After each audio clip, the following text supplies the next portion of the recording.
This is a sports presentation from Sky Box Office Live. Now, a World Wrestling Federation extravaganza from the NEC Birmingham for one night only. It's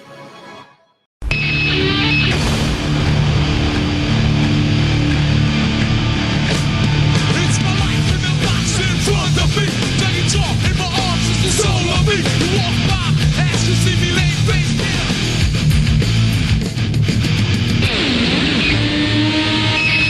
Your hands on the floor, in your hand. Hello, ladies and gentlemen, and welcome back to another episode of Warrant Attitude. This is the 46th edition. I am your host, Brent Piles, and with me, as always, is my co-host, who is from across the ocean and from the future. He is the barroom brawling, disco dancing, dynamite stretching, intercontinental playboy. Folks, he's more over than one night only at G. Russell Night. Glenn Abbott. Glenn, how you doing? I'm doing very well, thank you. That's good to hear. Always good to hear. Get some sleep after the sleepless nights I've had lately, watching cricket and all sorts of nonsense. Well, Glenn, I got up about 5:30 this morning because as of yesterday, I had watched all of 5 minutes of the show. So I got up this morning so that I could actually watch it because I figured I'd sound like an idiot if I talked about it and didn't watch it. So much like you, I didn't get a lot of sleep, but I never really. You and me are kind of the same. If I get 5 or 6 hours of sleep, I'm good. Mm-hmm. It's really all I need. That's really all I need. But Glenn, we didn't come alone this week, did we? No, we certainly didn't. We certainly did not. We have got a guest with us. Since this was the first, correct me if I'm wrong, Glenn, but this was the first ever pay-per-view aired WWF event in England, in the UK, correct? Oh, what you mean aired live? Yeah, because they had them where they would come within your sports package. Like if you had Sky Sports, it would come to your sports package. But this one was the first one they actually put on like a pay-per-view where you had to buy it. It didn't just come along with your cable subscription. I don't know about 92 SummerSlam, whether that was part of the cable subscription or whether they had to buy it. Because I was there, so it didn't. You didn't have to watch it at home. About it. Maybe the person that we have coming in will be able to answer that for us, Yes, but I'm pretty sure I don't think he was around for that anyway. So anyway, our guest today is another British gentleman. He is the one half of the UTT Unbooking the Territory podcast and the one half of the other podcast, the Doctor Who podcast with his co-host Cy, that you hear me sing the jingle every week. It's Mr. Dan Griffin. Dan, how you doing? I'm doing good, mate. I mildly shit myself with that intro. You just launched straight into it. Had my headphones turned up a little too high. I wish I'd have worn my brown pants, but no, all good. Really happy to be here. I was around for SummerSlam 92, but I was only 3 years old. So I was not paying for cable at that point. You're not sure if you watched it on Sky Sports or on pay-per-view? I've definitely watched it. It's the Bret Hart Bulldog match is my first memory of wrestling. Right. But fuck knows. I was going to try and do some live Googling, but you don't need me tapping my way through all this. I don't know what that means, but so through all the research that I did, from everything that I saw, it was the first ever pay-per-view it was aired exclusively in Canada and the United Kingdom, because all the other pay-per-views from WWF up until this point had just been included with the normal Sky Sports subscription. So you would get that and you didn't have to order the pay-per-view. Because of that, this did not get a lot of buys. It only got around 20,000 buys. Because I'm sure a lot of people over there went like, why the fuck would I pay for them? I've been getting them with my cable subscription all these years. That's what I would think. Exactly. That'd definitely be the thought process in my part of the world. Us Northerners are notoriously stingy. Well, even now I've been so, ingrained to, I get all the pay-per-views for my Peacock subscription that if you try to get me to buy an AEW pay-per-view for $60, I'm like, hell no, I'm not doing that. You lot get fucking fleeced over there. They really have your pants down for pay-per-views. We're paying, $19.99 and you guys are paying $60. And I pay $14.99 because I subscribe to AEW Plus, so. Well, you fucking bastards. If I ever really, really want to order an AEW pay-per-view, I never have. I'm going to get myself a fucking VPN and pretend that I'm in fucking Yorkshire or some shit. Best way. That's what I'm going to do. Oh, well, so anyway, this pay-per-view one night only took place on September 20th, 1997 in Birmingham, England at the NEC Arena, which had an 11,000 roughly capacity. Only aired pay-per-view exclusively in Canada and the United Kingdom. The NEC Arena is also now known as the Resorts World Arena, apparently, and it's inside the National Exhibit Center, which opened in 1976, and it is the largest exhibition venue in the UK. Dan, you ever been there? I have, yes. I went to the British Motor Show there in about 2003 when I was just a teenage nerd, far too into cars. Oh, everybody was when they were a teenage nerd, right? Yeah. Cars and It was good wrestling. though. I didn't bother asking Glenn because I already asked him and he told me he'd never been there. So it held this show, and then it held Raw, SmackDown, and an episode of Velocity in April of 2005. I assume they were all just shot the same week. If you feel so inclined to visit this arena, make sure you head there on March 1st. You can go to the Rick Astley concert. How on the scale of 1 to 10, how likely are you to go to a Rick Astley concert, Glenn? I told you the other day, not a single chance. You're not into this, Glenn? Never gonna give you up. No. Oh, yeah. How could you not love that, Glenn? What do you mean? Can't even hear it, thank God. Oh, you can hear it? No. I could. No, Well, good. Dan could hear it. That's all that matters. What about you, Dan? Scale of 1 to 10. What's the likelihood of you going to a Rick Astley concert? 1 out of 10. It's not impossible, but highly unlikely. Okay. Because I would like Birmingham's if a he bit was of in a my trek. town, if somebody gave me free tickets, I'd go, but I ain't paying. no. Definitely not. Or if you don't want to do that, you can also see the WWF Live, a live event coming up on April the 17th of this year. So just after WrestleMania, they'll be in town if you want to head up to the exhibition hall and check it out. This is my first viewing of this pay-per-view. You guys ever watched this one before, or are you in the same boat as me? I don't remember it, but there's a good likelihood that I probably did watch it at the time. I think this is my second or third time watching it, but I watched it when it first aired, and I think I've watched it for another podcast. But the fact I had to go back and watch it to get any form of memory of it, I think Yeah. says a lot. Yeah, I mean, even if I had watched it before, I'd have to go back and rewatch. I mean, I watched all of the 2024 Royal Rumble, and I don't remember a thing that happened in the men's Royal Rumble besides Cody Rhodes winning it. That's because you were drunk. That's because I was drunk, but still. Too much of that peanut butter whiskey, god damn it. I feel that. Yeah, sometimes it happens. They show a really cool video package about the, they kind of recap the British Bulldog, and this is his homecoming, and they kind of talk about his career and his big match with Bret Hart in '92. Yeah. Really setting Davey up for a big disappointment at the end, aren't they? It's It's fucking ridiculous. the whole thing would build him up to shit on him. Oh, choice of words, Glenn. Choice That of was words with yeah, links involved. considering everything. Yeah, that's a hell of a choice of words. So they get right into it. The first match is Hunter Hearst Helmsley battling Dude Love. Hunter and Mick Foley have had a feud going on through much of '97, but he hasn't had any matches with Dude Love that I can remember. So I think this is Hunter's first foray against Dude Love. Dude Love cuts a little promo here, and he sounds a little funny. So let's hear it. Oh, baby, have mercy. I do say, Hunter, my dear chap. I fear that you and I are in for a bit of a row tonight, and maybe after the match, China and I can do a little bit of grooving. Oh, I do say it will be jolly good fun. I know, I'm missing 2 teeth. Actually, they're gone, but I don't miss them. Ho, ho, ho, ho. Jolly good fun. It's not the worst English accent I've ever heard. No, it's not. It ain't great. It's not Dick Van, but it's not Dick Van Dyke bad, is it? Very little is Dick Van Dyke bad. Yeah, I mean, he would be better if I tried to do a British accent right now. He did a lot better than I would do. Is grooving a word that British people use a lot, or not really? No, Not since the 60s, maybe. not yet. I didn't Also, think since Austin Powers. not since Austin Powers, but since it was groovy, baby. My mother-in-law said groovy until the day she passed away. God rest her soul. Anyway, so Dan. What do you think of this match? It wasn't too bad. I mean, Triple H and Foley are both a base level of decent. even at this point. And actually, with those two, I think they're sort of on and off rivalry throughout the Attitude Era goes a bit under the radar because when they're both on song, they create absolute magic. This was fine. Dude Love's not my favourite of Foley's characters. It's just the Charleston just confuses me every time he does it. I don't know why. I don't know why he does it. It was fine. The finish was really abrupt.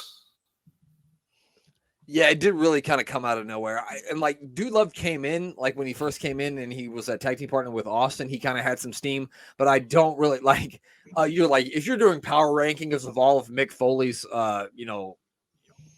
Gimmicks. Characters or gimmicks, yeah, Dude Love's at the bottom for me. I would take just regular Mick Foley before I would take Dude Love. And so I think it's kind of like falling flat with the fans a little bit. I mean, he does get a little bit of a pop when he comes out, but not the kind of thing that you would expect. I think he gets more of a reaction when he's Mankind than when he's Dude Love. But to be fair, he's still showing what a bloody good wrestler he is. Yeah, he is. We're going to get a lot. This wasn't a bad match. There was that part where Triple H, or Hunter as he is at this point, goes for a drop toe hold, and Mick just hops over the top of it. Why don't more people do that? They're falling flat on their face, just slip over it, just over the outstretched leg. That's a good point, yeah. Yeah, I was surprised by, like, Foley did a lot of, like, mat wrestling in this. He did a lot of submission holds, and that's not something that you see a lot out of him. So it was a little bit different of a feel for the match. And like Dan said, I think the best way to describe this match is fine. It wasn't anything over the top, but it also wasn't. It was better than most of the matches on this show, but that's not saying a lot either. So. Yeah, there was classic sort of heel shenanigans as well, wasn't there? Making Mike Chioda look a complete dick. Yeah, yeah. Yeah, they did a spot where Triple H has got the abdominal stretch on and he keeps grabbing the rope, and eventually Mike Chioda catches him, kicks Triple H's arm off. Triple H gets mad, shoves the referee. Chioda shoves him back. Triple H will do this a lot over his careers with referees, and I think he might be one of the first guys I saw do it when I was a child. I know other people probably did it before, but I hadn't seen it. And I thought it was a really entertaining spot. It got a good pop from the crowd. I remember him doing a lot more with Earl Hebner than I ever remember doing it with Mike Chioda, but I thought it was a fun spot. Made more of Helmsley look like a chicken shit heel. Dude Love also got laid out on the outside by a big clothesline from China. He ran into that, didn't he? Wow. It was something, that's for sure. It was like getting hit by a car. The only other thing I popped for, this got annoying as the night wore on, was Lawler trying to use English slang. But I did pop when he called somebody a pillock. Yeah, yeah. That's an old school in the British insult. What's a pillock exactly? Not a clue. No. I don't even know. It's just something you said, yeah. It was a poshish term for idiot. Oh, Yeah. okay. And then he also said that Mick Foley Dude Love would be known as a Bert or a Bird, maybe. I'm not sure which one he said. A Burke.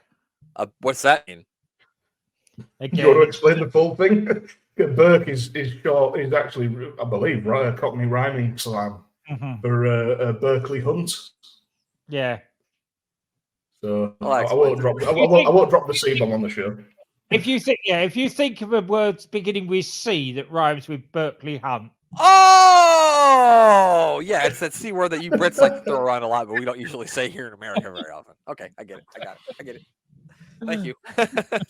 I needed that explained to me, and I'm really glad you guys got that taken care of. That's why I need 2 Brits on this show instead of just one. You know what I mean? Yeah. So it looks like Dude's gonna get the win. He hits the sweet chin music and the double arm DDT, but China puts Hunter's foot on. I love that sweet shin music. Yeah, that's one of my favorite finishing moves ever. Dan, if you're going out to the bar tonight, if you get into a bar fight, you hitting somebody with the sweet chin music? No, I'm just going to wrap him up in a bear hug and fall to the floor and he's off like a tube of toothpaste. That's a sound strategy in my book. That's what Hogan should have done in the Royal Rumble. He'd have won the whole thing. Just do the Road Dogg method. Just grab the bottom rope because ain't nobody picking up Otis. Yeah, exactly. So then while Dude's talking to the referee, Hunter kind of sneaks behind him, and then when Dude turns around, he hits him with the pedigree, gets the win. a decent opening match. Hmm. And then they get into, they're asking fans before the event who they think is going to win between Shawn Michaels and the Bulldog. They show two young lads who are kind of arguing back and forth about it. All the women that they asked picked Shawn Michaels. No surprise It's there. embarrassing. Was The it? 90s were a time, weren't they? Yeah, they Fuck were. me. Oh, the absolute bastions of fashion. And why we're talking about this bloody, it is no wonder that the poor old Americans think of us as all either being total wazzocks or all bowler-hatted twats. Because that is how the WWF portray us. And those two guys that were dressed up as beefeaters, God knows where they got them from. In my notes, it just says those beef eaters can fuck off. At least it wasn't a red phone box. These were almost as good as the 1992 SummerSlam video when they're opening up and that little kid goes, "The British Bulldog's going to win, whether he wants to or not." Like, why wouldn't he want to win? I don't understand. So, yes, the ladies love Shawn Michaels and British people are weird. Yeah. Yeah, sums it up. Oh, yeah, it's fine. Speaking of weird things, Sunny makes her way down to the ring. Boy, was she over with the crowd, huh? Oh, yeah. Just a little bit. I think was it Vince on commentary who said she could be a Spice Girl, and I'm sorry, Vince, but she's no Emma Bunsen. Of course not. I think that was it was JR because it was JR because that's the only thing he knows about England is the Spice Girls. Yep. I normally call her the Eighth Wolf sleazy when she comes out, but after this week with Jerry Lawler, Vince on commentary, she's not even in the top 10 of sleaze anymore. No, she somehow worked her way out of the top 10 in this one, and that doesn't happen very often with her. No. If you know what I mean. She's here to be the special guest ring announcer. And this is a big match, guys. This is the one that everyone's been waiting for, clamoring for since they heard this pay-per-view was happening. We've got Leif Cassidy battling Tiger Ali Singh. Don't you feel? Yeah. Yeah. I actually feel sorry for Al Snow. Yeah. The crowd went mild for Al, but they went even milder for Tiger Ali Singh. Yeah. But they gave Al Snow elsewhere was a really good wrestler. They have him in the WWF. They give him this stupid Leif Cassidy name and make him job out to everybody, including a guy that can't wrestle. This was painful. The whole opening promo was painful. The best part about the opening promo was Tiger Jeet Singh talking, and I couldn't understand what he was saying. Yeah, that's a good point. And even the indigenous population that may well have been in that crowd at that show had trouble understanding what he was saying, judging by the reaction. Or lack of. Tiger Ali, for some reason, says he gets on the mic, and first he says he is on a mission to keep all the kids around the world off of drugs. And you know why he's going to do this? Because he is the true Messiah. He said that. And with all the fan support, they are going to light the wrestling world on fire. I don't believe it. Oh, no, specifically with his Canadian support. Fuck Britain. Yeah, Where he yeah. actually is. He thought he was in Canada. He probably didn't remember where he was. In fairness, he doesn't know. This match, to say that it was boring would be an understatement. This was the drizzling shits. That's exactly what it was. The best part about it was JR ripping on Vince for saying walking in his father's book instead of walking in his father's footsteps. Oh, yeah, yeah. That's how shit this match was. I was listening to the commentary. I should have been too. It was not very. At one point, Leif Cassidy tries to pick Tiger Ali's thing up and put him on the top rope for like a superplex maneuver, and he just couldn't get him. It took them like 3 attempts before they were finally able to get him up there. My favorite part of the match was when it was over because Tiger Ali hit a top rope bulldog and he's the winner. Did you see that weird running takedown that Tiger Ali Singh tried, and him and Leif Cassidy both had no idea what he was going for? No. So I'll just took the bump. Yeah. Just go Down. I've got in my notes that this is more your guys' speed because it was absolute shit. Yeah, it was not good. There's not really anything to talk about in it because it was terrible. I don't like this point of the show up until we get to like the last 3 matches feels very house show. You know what I'm saying? It's like house show shit that they would just throw out there for no reason. Sunny goes and she's hugging Vince and hugging the King. She takes JR's cowboy hat, puts it on. So that's something. The next match is another one to really get excited for. The new tag team champions, the Headbangers, will be defending their championships against what is told to me to be the number 1 contenders. I'm not sure how the fuck they got to be the number 1 contenders because I've never seen them win a match. Nope. It's Miguel Perez and Savio Vega. Glenn, how much did you love this? I have sympathy for the Headbangers here. We said it when they first came in, where we got fed up with Davey Boy and Owen against Ferguson, LaFon every week. And the Headbangers came in and we said, we've finally got a decent tag team coming in. Now they put the title on them. Who do they give them as their first match? Savio Vega and Miguel Perez. And why they couldn't have given them a decent run with a title against decent tag teams. There was other decent tag teams around then until you imagine the build up. If they'd had a nice long run with it when the New Age Outlaws came in, Yeah. how much better that would have been when the Outlaws took the title off of them rather than having the whole thing of the Godwins in slot matches and God knows what. Right. Yeah. The tag team division in WWF at this point is in shambles, I would say. it's they got decent tag teams, they just don't know how to use them. Yeah, That's kind of been the MO for WWE tag team division for the last 20 fucking years. There's one point where Miguel Perez hits like a second rope flipping senton and then a moonsault. That was cool. Yeah. But the amazing thing about Miguel Perez is he's the only guy that I've ever seen put a singlet on over a sweater. That dude was so fucking hairy.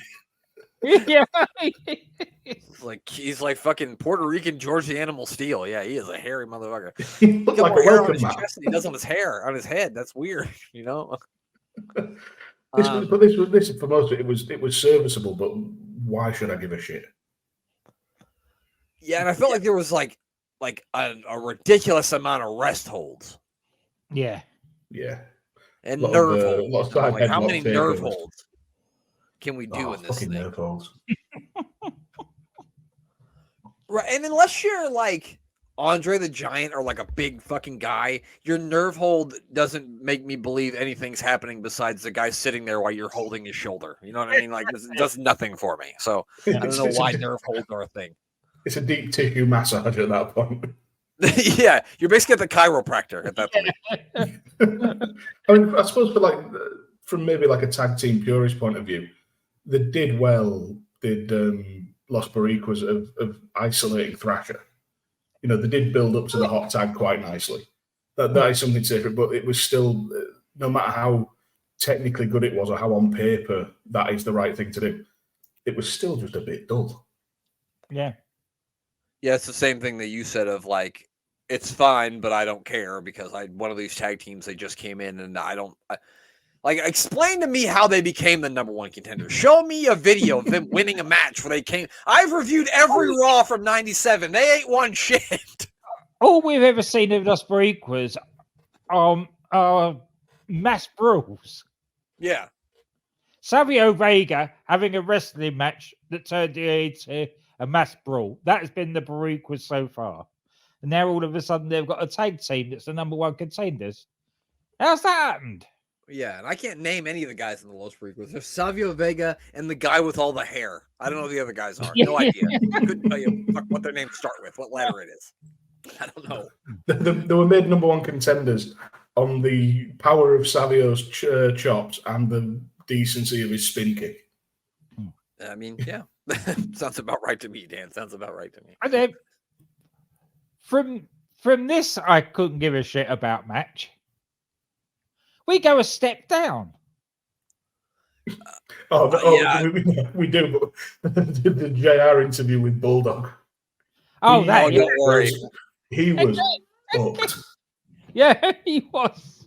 Don't worry. He We're going to was- watch a little bit of that. Oh, God. Yeah, so the Headbangers do end up winning the thing, and then they like go into the crowd to celebrate with the crowd. Did you see the one lady trying to give? She was like sucking on Mosh's neck. Did y'all see that? Yeah, No, I she missed was. that. She She was. attacked him like he was a Christmas ham. He was all over that thing, pal. I think I was like, Mom should file assault charges after that, because good lord. Imagine if their Headbanger. kids grow up wrestling fans and see that. Hey, Mum, isn't that you? What a headline that is. Headbanger gets attacked by a rat. Yeah.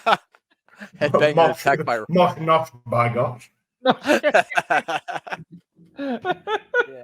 Wouldn't that be something? And then we're getting a little promo from the British Bulldog, and here's some parts of that strange promo.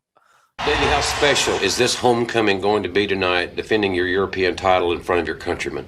It's going to be very special. I got my sister, who's sitting out in the crowd, who's battled with cancer twice. Once when she was a year old, and just a few months ago, she was in hospital in Christie's in Manchester, and didn't think she was going to pull through. They've taken almost everything out of it they can possibly take, and she pulled through it. And so to me, she's a champion in my eyes. So I'm dedicating this match tonight to my sister Tracy. I understand you have other family members that'll be in attendance tonight as well. Yeah, my mom is going to be there, my dad, my wife, my other sister, my brother Terrence, and my bodybuilding trainer, Walter O'Malley.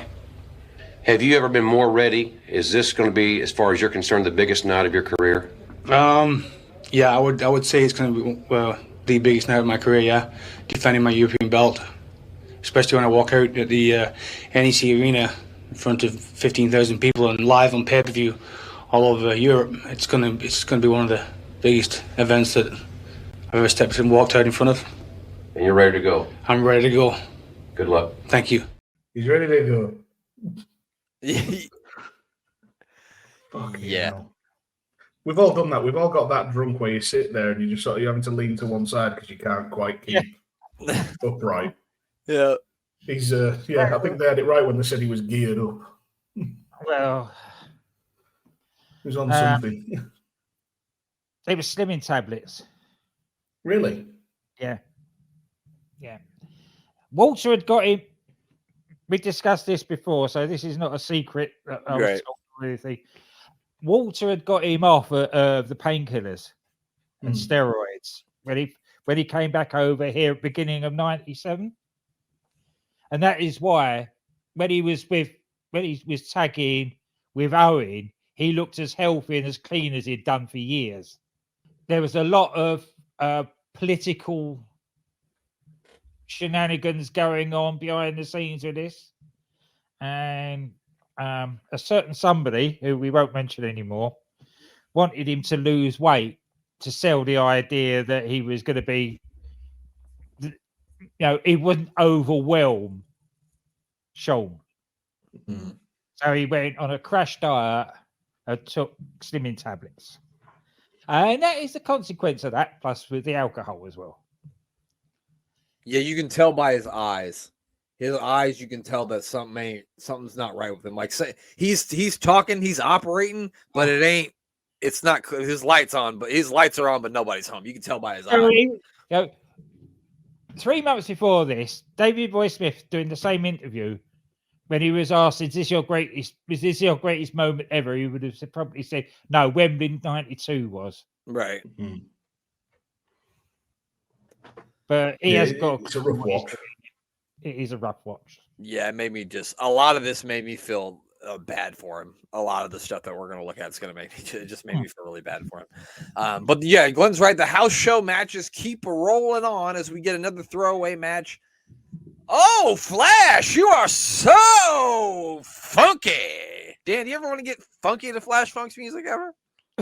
No, never. No? At least of all when I watch this back. He's taking. Don't get me wrong, Good. Too Cold Scorpio is good. He's still going, which is amazing. But fucking hell. Flash Funk and the Patriot. Yeah, he's battling the Patriot. I don't understand the booking of the show or this match because they're supposed to be. I realize that they hate the Patriot. Over here, when he comes out waving the American flag, they boo the living shit out of him. I'm American as fuck, and if you showed me him in 1997, I'd fucking boo him because he's boring. I was going to say this has nothing to do with us Brits being anti-American. It's us Brits being anti-shit wrestling. It's everybody being anti-Del Wilkes. Yeah. Yeah. They hated him. I mean, they hated him. The King makes a joke about maybe the fans are still mad about the Boston Tea Party, which I thought was funny. Yeah, they really booed the Patriot out of the building. Anything he did, anytime he hit a big move, they booed him. Anytime. He was the most hated guy on the show until the very end. He was. But one thing about this match, who was supposed to be the heel? I know everybody was booing the Patriot. But in the match, there seemed to be changing whether Flash should be the heel or Patriot. It was just all over the place. Yeah, I don't understand why this match. Like, there had to be someone else on the card that the Patriot could have faced. I'm not taking away from Flash Funk. As a matter of fact, you know what? Send the Patriot back to South Carolina. Let's find somebody else for Flash Funk to face. I'd rather see Flash Funk versus Leaf Cassidy than this. Legit. I'd rather see Flash Funk versus Brian Christopher. Exactly. Yeah. Yeah. Either one of those. Absolutely. There was a sign in this match. Somebody took a sign with them that said, "I hate signs." Oh, excellent. Well, goddamn, pal. That's a great sign. Yeah, I don't know. This match was what it was. Eventually the Patriot gets the win with the Uncle Slam. The fans keep booing him. And I don't know. Anybody else got any notes that they wanted to mention on this one? Nope. It's a match that happened. Yeah. Yeah. It exists. On the card. It was on the card. And now, folks, it's time to see some hog farmers. But before we do that, we get a promo from the LOD. And I, quite frankly, usually don't know what they're talking about. So let's all try to figure it out together. As the World Wrestling Federation goes around this country on tour, tonight is the biggest event the UK is ever going to see. Right here in the UK, Birmingham, you're going down, Godwins. We don't forget easy. The buck in the back of the head, slump drop, slump thrown on us. You're going down. Doomsday device, payback is going to be you know what. Well, little birdie in the sky, let a whitewash right in my eye. But I'm a big boy, I don't cry. Geez, I'm glad cows don't fly. But that's the only thing I'll be glad about when we get in the ring with you, Godwins. It's over. You don't like it, we don't care. What a rush. He was a poet and he didn't know it. A bird took a shit on him. Yeah. I heard. He didn't cry about it. No. Cows don't fly. Nope. And he's glad about that. He fucking loves cocaine. Yeah. Yeah.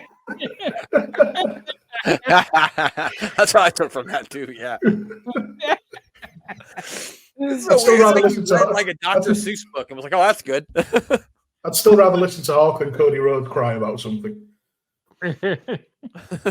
Well, I mean, Hawk's pretty goddamn entertaining, even if I don't know what the fuck he's talking about. It's a skill. So yeah, the Godwins versus the Legion of Doom. We've watched these guys wrestle a lot in England. I was hoping to never have to see it again, but here we are. Yeah. I didn't think this was bad though. The opening of it was pretty good. It was some big meaty men slapping meat, but it did start to slow down after a few minutes. Glenn, tell me what you thought of this one. It was an armbar fest. All they were doing was linking arms all the time. They even said on commentary. Until Who the you end, wear it a was- armband? Where do you learn that? Yeah. He's like the Cole. It's like the Cole brothers for wrestling out here. I'll give one thing credit on commentary as well. They made King made a joke about mad cow disease, and then that was a segue into talking about the amount of beef in the match. Yeah. That's good. That's good because I did mention medium men slapping meat, which was good for the first 3 minutes of this thing, but then it kind of fell apart. Again, this is another match that just sort of took place. Yeah, I got to know. We go from a chin lock. Animals got Hog in a chin lock. He gets out. Hog gets out of it. Tags in Pig, who goes straight into an armbar. Yeah, at least when the big fucker started moving, that was quite entertaining. You know, Animal is a fucking missile on that shoulder block at the start. Oh yeah. And Hawk clearing house, you know, that was entertaining enough. But it's weird. Godwins are definitely not fitting into this time in WWE. I know we're not quite into the Attitude Era yet, but LOD are weird. They managed to feel simultaneously out of sync with the WWF right there, but still about right for what WWF's transitioning to. Yeah, If that yeah. makes sense. It's like the caught between two worlds.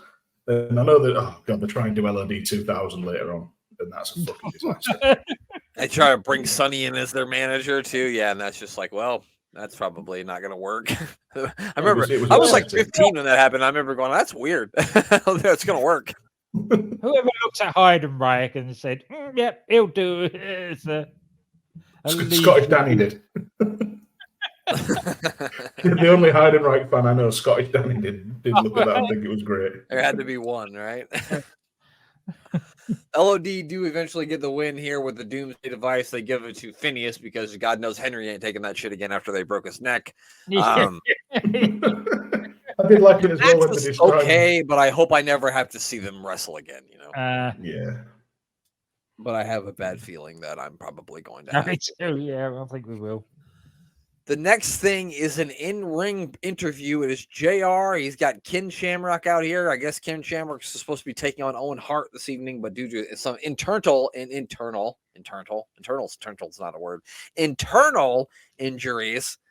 he will not be able to. So instead, Owen Hart will be facing Vader. They say he got hurt during a spine buster on Raw from Farouk. He says he would fight tonight if he could, but he's got a punctured lung. We'll be back soon. But then we get Glenn's favorite wrestler, Rockabilly. You're in luck, Glenn. I don't have his theme song right now, so I won't play it. You're lucky. Well, damn it. If I would have known Dan hated it so much, I would have definitely figured out how to put it on here. But I don't have it. Fucking despise it. I do as well. So Rockabilly thinks this is a good time to come out here and try to confront Ken Shamrock. Doesn't work out. Kind of gets his ass whooped. For stealing his steroids. Did he say that? He said that. Wow. That's interesting. So yeah, Rockabilly gets beat up by Ken Shamrock. That's basically what happens until some refs can come out here and pull Shamrock off of him. So I think they just had to get Ken Shamrock on the show, and this was their way to do it, I guess. Yeah. Wasn't a bad thing seeing Shamrock though. He was over at the time, wasn't he? Really? Oh yeah, fucking unit as well. Yeah, Ken Shamrock is one of those guys where you could a file. very interesting haircut as well. Wasn't the best. Well, yeah, maybe he wasn't able to find a proper barber over in England. I'm not sure, but there was something up with the Ken's hair. We then hear from Bret Hart. He says that the wrestling in England is just like wrestling at home. He's going to fight fire with fire and prove that he's the best there is, best there was, best there ever will be. You can kind of hear during this that he's getting kind of a mixed reaction from the crowd. Like, so there's some cheering, but there's some booing. And so they kind of ask him, like, does it matter to you if the fans, care about you tonight? And he says that they do. That it does. I just thought this was a really strange promo. Yeah, it felt like they were trying to catch Bret Hart out somehow, like make him misspeak or tried to lead him to something. It just didn't quite sync up, did it? No, maybe this is just me looking back as a conspiracy theorist, but I really felt like Vince was like demeaning Brett on commentary like as much as he could. Even during the Undertaker Brett match, I felt like he was running down Brett as much as he could. And maybe that's just me, but that's just kind of how I felt. No, because we said that a few weeks ago as well when they were in Canada. Oh, yeah. Coming across that Vince wasn't. Yeah, because that's what you want to do. Really just give the shit to your champion. Yeah. You really don't want to make him seem like he's credible at all because he's only the champion. And he's only going up against a dude who's 6'10" and possibly a zombie. Yeah, dead guy. Who may or may not have killed his brother. We don't know yet. I've got views on all of that when we get to that match. Okay, well, yeah, we'll definitely talk about that. That was a really great match when we get to it. This is when the show starts to get really good. I felt Vader battles Owen Hart. Vader's kind of become a babyface over the last few weeks, fighting with the Harts and helping the Patriot. Owen gets a big reaction from the crowd. They might have been iffy on Brett. They were not iffy on Owen. No, Owen got a huge pop. As he should. Absolutely. I imagine that's because Owen spent a lot of time wrestling over there when he was younger. So I imagine a lot of people remember that. And that's why he's getting a good reaction. And you British people seem to appreciate, especially back in this time, you guys appreciated more of the technical wrestlers, I think, than the American fans did. So that's probably why Owen was so over with you guys. I mean, you guys were raised on technical wrestling, right? I was raised on Hulk Hogan. Yeah. I wasn't. I wasn't raised on WWF. That's a good point. Maybe Glenn was raised. But you're getting it now, Dan. You're seeing the more technical stuff. And big Bruno Wellington. Big Bruno, yeah. That's right, pal. The giant haystacks. That technical wizard. All right, Dan. Did you agree with me that this was a pretty damn solid match? I really enjoyed it. Yeah, Vader's a guy who, around about this time when I was a kid, I didn't really think much of. He didn't grab me in any way. I wasn't really bothered about. But looking back on his body of work with a more sort of educated eye, he was fucking good. Yeah. Vader was so good. And you give him a dance partner like Owen, it's always going to be decent.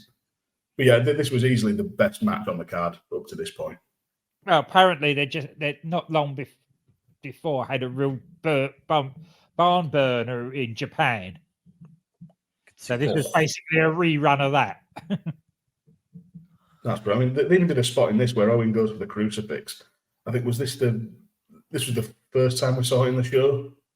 But it happens twice. I think they tried it in the main event. But Vader and Owen did it so much better. Yeah.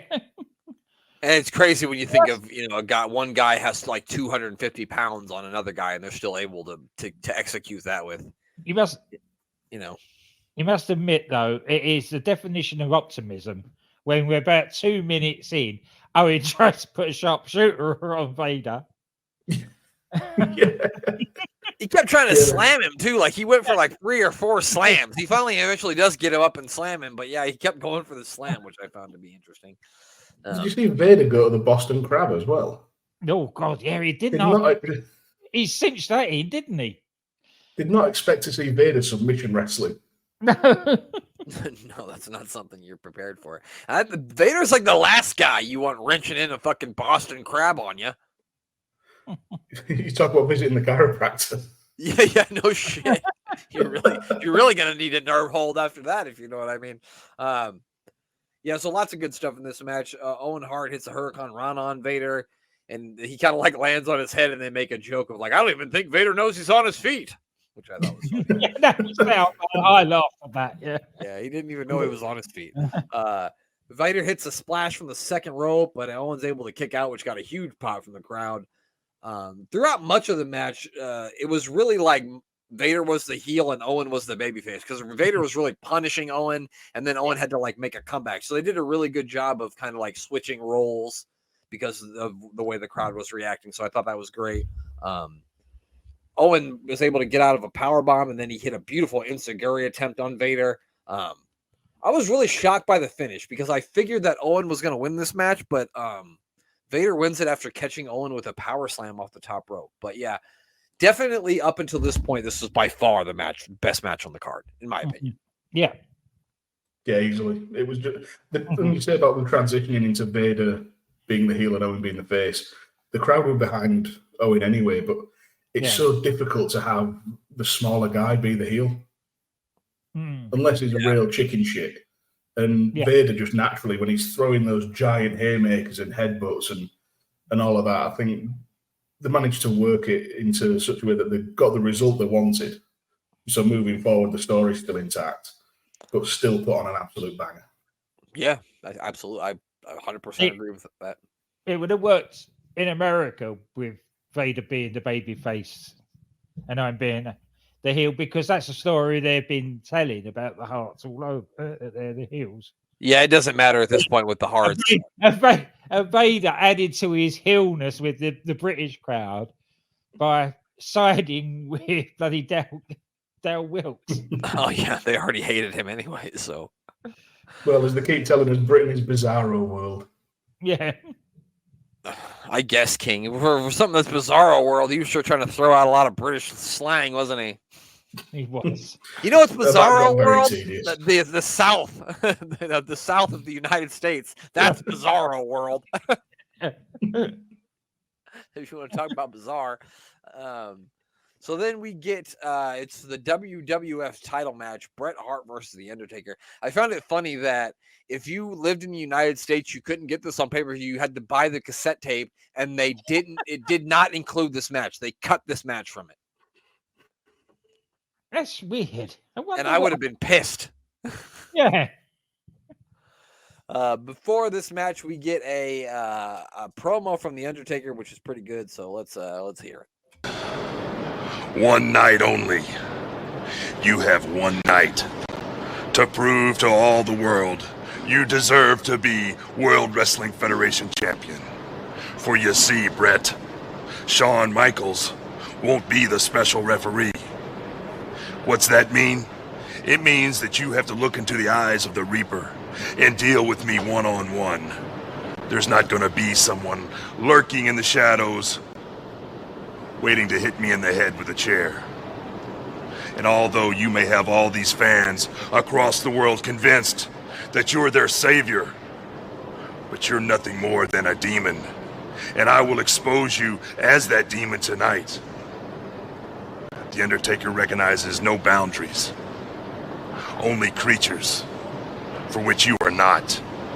So what this means, Bret Hart, is when this faithful night ends, and you're looking up at the Reaper, prepare to rest in peace.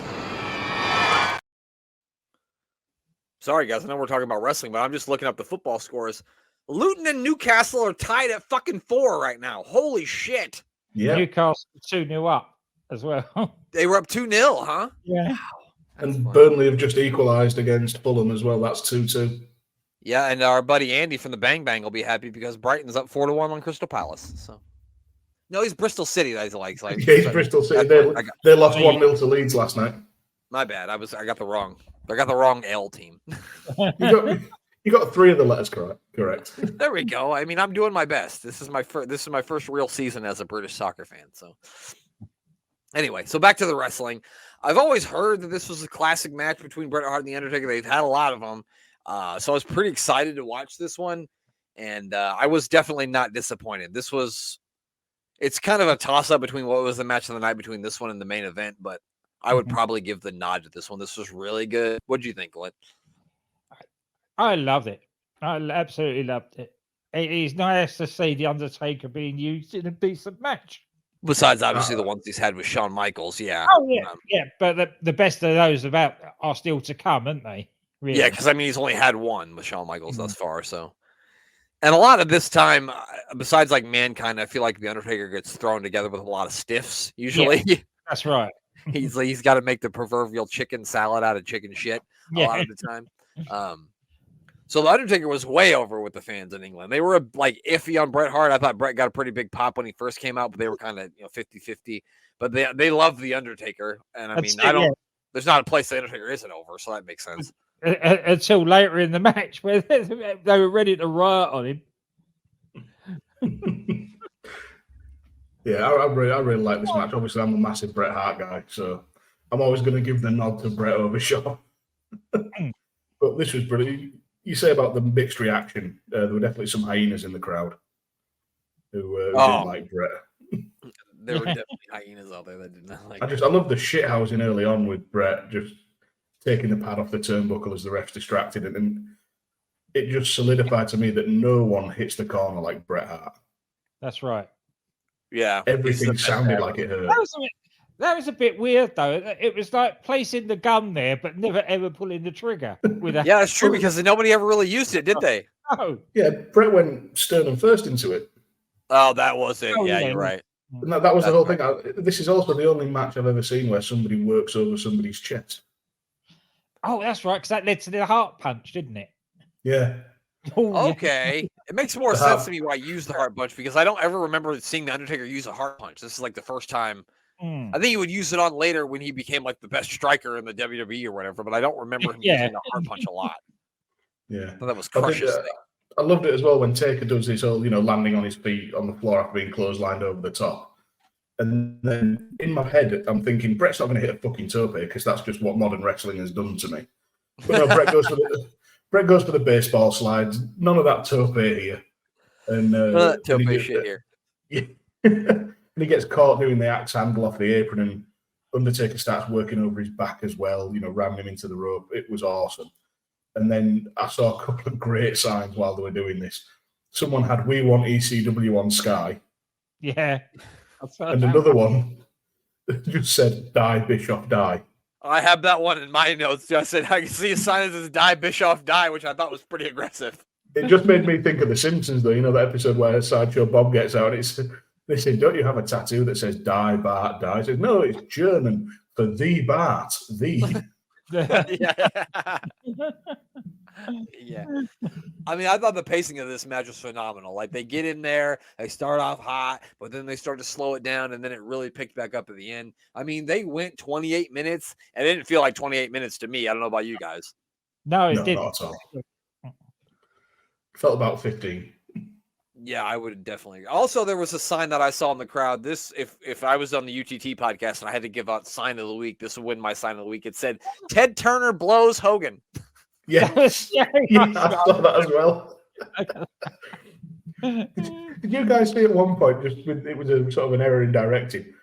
Bret was grabbed the figure 4 and Mike Chioda jumps over to get a better look, and we just get a full 3-second shot of Chioda's ass.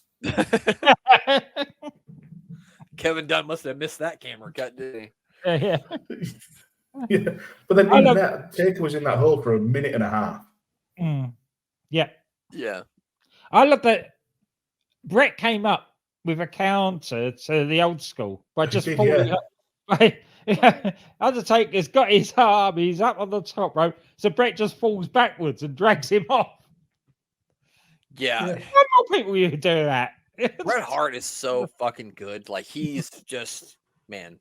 I don't think I've ever watched a Bret Hart match. Maybe one. There's one Bret Hart match that I watched that I thought was boring. It was his WrestleMania 11 submission match with Bob Backlund, which isn't good. Don't go watch it if you've never seen it. And I blame that mostly on Roddy Piper because he keeps shoving the microphone in everybody's face, asking if they've quit. It's just like, ah! That's what the whole match sounds like. Even Bret hates that match, though. Yeah. In Bret's book, he said that that's his worst match ever. So. I also found it funny that they take the turnbuckle off and within the first 2 minutes, the pad off, and then the pad somehow manages to stay laying in the same spot in the ring for almost the entire match. That's pretty fucking impressive. It is, but not as impressive as did you guys see how Bret got the sharpshooter on for the first time? So Taker was doing the thing where he's got Bret's legs splayed up, and it's the leg drop to the lower abdominal region, which is just a calf to the nuts. Yeah. On the second one of those, Bret just grabs hold of the leg, rolls over, and he's in the sharpshooter. It's just so fucking good. Yeah, that was amazing. That was that, and the counter of the old school were two of the best counters in this thing. I mean, I don't think I've ever seen the sharpshooter applied like that. It's just phenomenal. He did something similar, I think, at King of the Ring 1991. I think it was against Bam Bam. Or Razor, he may have done something similar. Oh, okay. That makes sense. Yeah. Yeah. I think that's 93. Or 93. Yeah, I think it's 93. Yeah. Because it was the one where Hogan lost to Yokozuna because the guy had the flash of the camera. You guys remember that? Yeah. Oh, yeah. Yeah. It was weird. Yeah.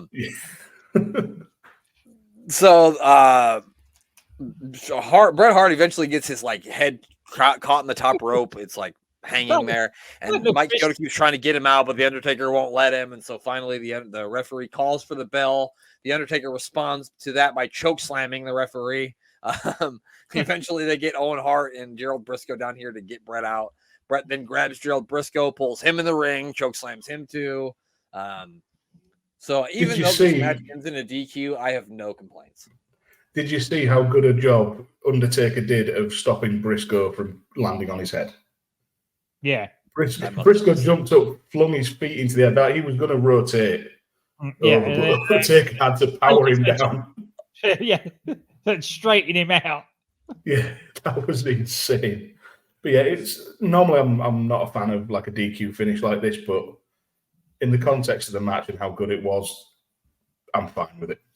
I don't know if they're trying to protect with that finish, though. Yeah, that's a good question. I don't know either. The thing is, Undertaker's been complaining about Michaels getting involved, and Bret can't do it on his own, and there's always something. If this goes on to be like, oh, you got lucky, and it's always something with you, you could have got out, and all that, it gives Taker a reason to go to demand another shot. Yeah. You think, though, if they'd actually, especially with them going down the road then of the whole Kane thing, they must have had that in their mind by then. If they'd actually just put the title back on Taker here, it would have saved the whole landscape of wrestling would have changed, because there would have been no Montreal screw job. Yeah. I mean, that's true. If they'd have just trusted Kane to main event, the wrestling world would be a better place. Oh, yeah. There you go. It was funny, too, because the ring announcer then announces, here is your winner by disqualification, still World Wrestling Federation champion Bret Hart. So Undertaker starts to go after the ring announcer, and the ring announcer is the smartest man on this show because he just ran. Yeah, and he got out of there. He hurdled that barrier himself. Carsten Schaefer, the smartest man in the building. Yeah, it was like Carl Lewis out there. So then it's the main event of the evening. Shawn Michaels battling the British Bulldog for the European Championship. And first we get a little promo from Shawn Michaels, and let's hear what this jackass has to say. And now you get the main event. The headliner himself, the Heartbreak Kid, Shawn Michaels, is going to walk out there tonight and become the first Grand Slam winner in the World Wrestling Federation.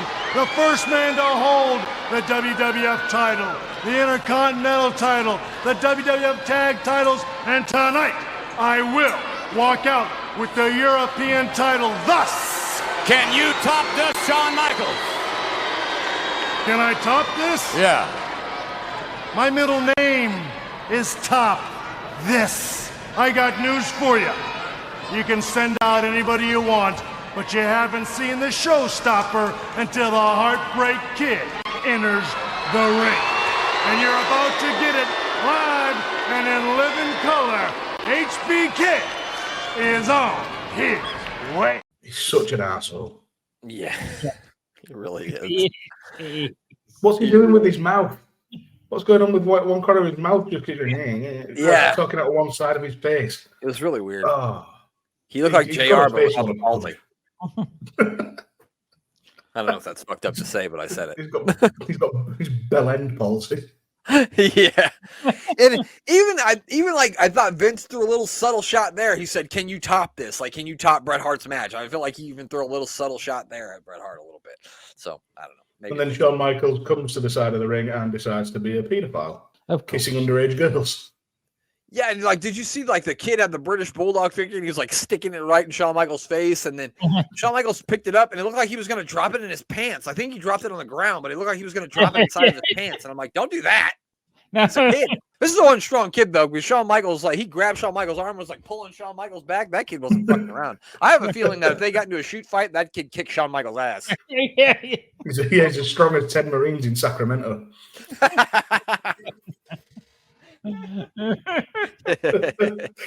Lose your smile, you fucker. You're getting beat up by a kid from Birmingham. Yeah. A 12-year-old from Birmingham. Bulldog makes his way down to the ring. He's got his sister Tracy with him, who's been battling cancer for much of her life, and Bulldog has dedicated the match to her. Yeah, why not? He's going to have to do a job to Shawn Michaels. Dedicate. I've got a word in my notes that I won't say on this show, but it's Sean U. Burke for insisting you go over. Yeah, especially with this. And we got a big Bulldog chant from the fans before the match gets started. I will say that Shawn Michaels was a bumping machine in the open moments of this match. Bulldog was throwing him all over the place. Oh, yeah. As he should. And Dan threw a tantrum as well. Yeah. It was good, though. At the start of this match, the crowd was so into it, they didn't even have to do anything. They just stood there at points, just letting the crowd cheer. That's right. It was absolutely electric. Yeah, it definitely was. I liked when Bulldog presses Shawn Michaels over his head, and he's trying to launch him out of every side of the ring. But every time he gets there, Earl Hebner gets in his way and won't let him do it. And so I knew Glenn was like that, because Glenn's always wondering why Bulldog isn't just chucking people out of the ring once he picks them up. So only in Royal Rumbles. Yeah, you're right. Only in the Royal Rumble. You're right. Dan, tell me some of your thoughts about this one. Sorry, go on, Glenn. I thought it said Dan. Either way. I quite like this. They gave so much to the Bulldog early on. It's a shame it worked out the way it did. There was a thing where Shawn's out on the apron. The Bulldog gets hold of him, takes him to one turnbuckle and hits him with it, then takes him to the other side and hits him with it, and then pulls him back into the ring. That's something to dominate it. So it baffles me why they actually came. Well, I know why they came up with the idea. It's just so disappointing that with such a good match, they came up with such a crappy ending. And that basically sums this show up, really. Yeah. It does. It's just, there was a lot of good in this. Excuse me. Again, Shawn and Bulldog are so good, it's never going to be bad. Like, actually in the ropes. I think at one point, he reverse suplexes Shawn in. And he drags him backwards over the ropes and the big sort of just before the military presses. And things like that are so good, but then the shenanigans start. And it just makes you feel so sad by the end of this. Because you've got Bulldog's poor sister there, who, I'll be honest, looks like she doesn't want to be there. Yeah. Yeah, she doesn't. And they've just sort of trotted her out. And yeah, they're using a poor girl that's quite ill as just a part of the storyline. Yeah, it's exploitative. It is.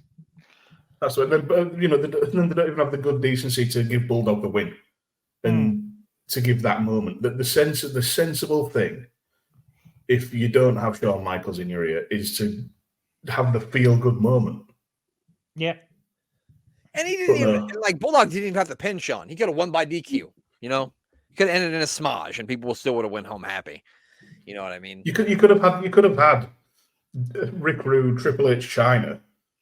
Where the fuck was Owen? And where the fuck were Owen and Brett? Yeah, they could see this was going on. How long of a shower was Owen taking after being beat by Vader? Well, Vader is quite stinky, so it takes a while to wash that stank off. But still, he was out there to save Brett. He came out there to save Brett when he was hanging, but they couldn't come out here to do anything for the fucking Bulldog. They couldn't be bothered. I guess they were doing autograph signings. They were talking on the WWF hotline. Brett was having sunny days. I'm just kidding. Yeah, it's a real thing. So other than that, this is a good match. It is. It's probably Bulldog's last really good match as well. And it's just the way it ended. That is the only next match that's sort of memorable from Bulldog is the Armageddon Hell in a Cell. Mm. Yeah. He doesn't actually do anything memorable in that. It's just the fact that one, he was in there because it was a surprise, and then everybody only remembers Rikishi going up into the flatbed. Yeah. Like I had forgotten all about his like return and like Bulldog and Jeans run. I forgot about that whole entire run until I got like a lot older and I watched the 2000 Royal Rumble. I was like, the Bulldog and Jeans? What was he doing here? But I guess it's a thing. Hardcore Bulldog. So, if you look at it on the surface, like if this isn't in Bulldog's hometown, his sister isn't there, his whole family, the finish of it isn't a bad way to go because you're getting some heat. But I just feel like with the way they built this up and the way, Bulldog dedicated this to a sister who's been battling cancer, it just wasn't the right thing to do, at least in my personal opinion. Makes reading some of the stuff about this, it makes it seem more and more like the screw job was planned for quite a while.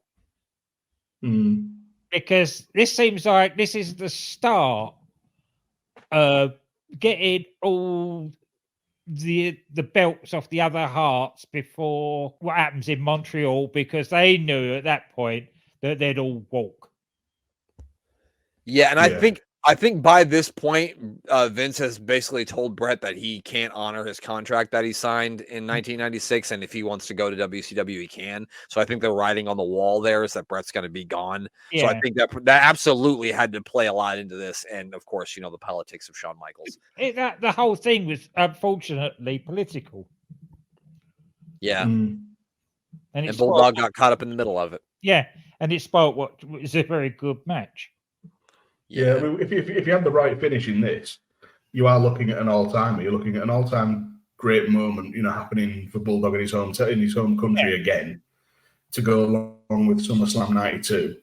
Right. You've got this. You've got Owen versus Vader, great match. You've got Brett versus Taker. So you've gone from house show to proper pay-per-view. Yeah. And they absolutely fucked it. Yeah, and the fact that this wasn't, you couldn't get this in America. Like you had to buy the tape that comes out 6 months later. So there's no reason why Shawn Michaels has to win this match at all. You're doing it for the fucking viewers in the UK, and they want the Bulldog to win. So I don't know. It doesn't make any sense. It's really strange. It doesn't make any sense. Yeah, there's a load of interference from their DX, but they're not DX yet. Rude gets out there. He rams Bulldog's back into the ring apron. He runs it into the ring post. At one point, they're on the outside of the ring. Bulldog picks up Michaels for a power slam, but he kind of slips off the platform that they've got the ring on, and so he really hurts his knee. And then Triple H and Rude kind of slam the barricade on his knee to hurt it even more. They throw him back in the ring. Shawn Michaels puts a figure four on him. They're, of course, helping him with leverage in the back. Bulldog tries as much as he can to fight. He even almost turns it over at one point, but Rude just punches him in the face, and that goes right back to him being in it. And eventually, he just passes out from the pain. Shawn Michaels wins. He is now the first ever Grand Slam champion because he's the first one to ever win all 4 titles. And people are pissed. It's like NWO 1996 out here. Yeah. Grand Slam jackass. I will say though, if that was planned with Bulldog's foot going off the platform and hurting his knee, then it's very, very good. If it's not planned, holy shit, I bet that hurt. Yeah. Yeah. And then after the match, they get on the microphone and they start running down the Hearts. They talk trash to Diana. They take off Bulldog's knee brace and they throw it at her, which I thought was really bad. They really did not need to do that. Finally, the other Hearts come down to finally save Bulldog after he's been getting his ass beat for 25 minutes by 3 people. After they get off their asses to come help him. After Diana had got in there and started strangling Shawn with Bulldog's knee brace. Yeah, that's right. Yeah, you're right. Yeah, Diana had to it was the first Hart to grow a set of balls and get in there and try to fucking help the British Bulldog. Well, she always has been the Hart with the biggest balls. Yeah, there you go, pal. So, yeah, the pay-per-view goes off the air with Shawn and Hunter celebrating as people are littering them with garbage. They were throwing beer bottles, beer cans, water bottles. Anything wasn't nailed down was getting thrown at Shawn and Hunter. Yeah, you don't. Fancy doing it in the last match. You know that you're going to get all people throwing all their rubbish at them. Because people don't want to take it home. You just leave it on the floor anyway for the arena staff to pick up, right? Yeah, so just chuck it in the ring. You say that's a better idea. There you go. It'll be easier for them then. It'll be all in one synchronized area. They won't have to get a big broom out. Yeah, you're doing them a favor at that point. Us Brits are nothing if not practical.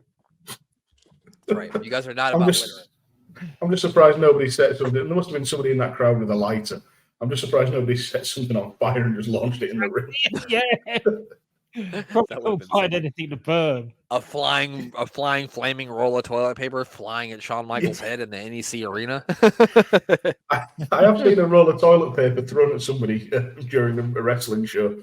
It was at a Progress show, and Zach Gibson got a thing of toilet roll right in his head.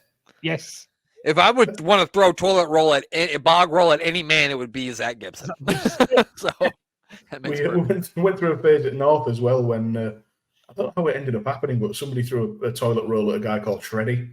He's legit award-winning bodybuilder, really good wrestler. Yeah. And then the very next show, because he complained about it, everybody brought toilet paper and just TP'd the whole ring while he was in it. Talking about Zach, when they first started doing the shoes off, yeah. Some guy got overexcited and chucked his shoe at him. Zach's got it. Zach's got, you want this back? He's go, yeah, whack off. They walked out with one shoe and walked off. I would have took it with me too. Fuck that. It's my shoe now, motherfucker. Yeah.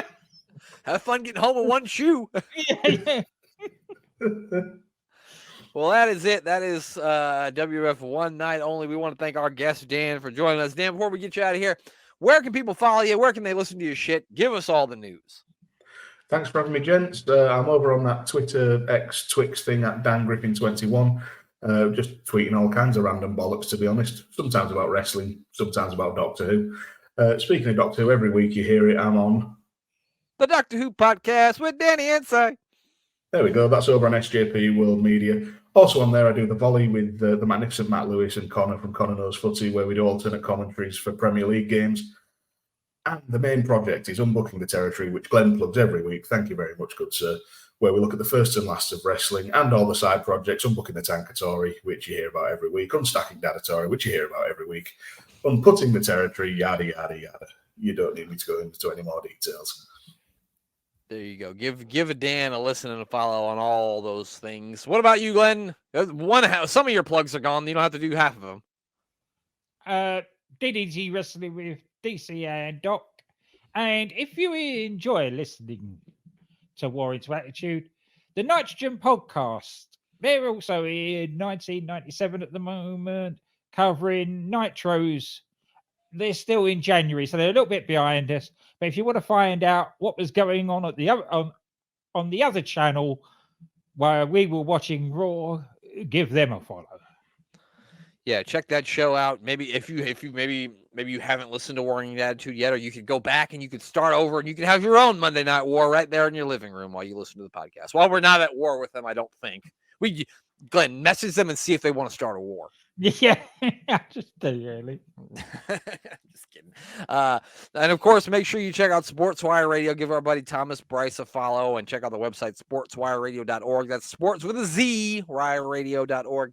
And give the other member of our podcast team, the mayor of Canton, a follow on the Twitter X. He does a meal with the mayor every Wednesday where he tries a different fast food. Some weeks it's really good, and some weeks he doesn't get what he wants, and he's really sad and depressed and angry. And those are my favorite ones because I like it when the mayor's angry. And check out all the other projects we got going on. We got part 2 of the Uncensored 2000 watch along coming here. Well, it'll be out now. You'll be able to listen to that. If you've listened to this, you've already listened to that. So check it out if you haven't already. And of course, the Live in Times of Psycho Sid. Episode 21 is out right now. Episode 22 will be out later this week, where we will look at War Games 1993 and the debut of the Shockmaster. That should be fun. Be on the lookout for that. And that's it. I don't have anything else to plug. The only thing left to do is for Glenn to say goodbye. Goodbye.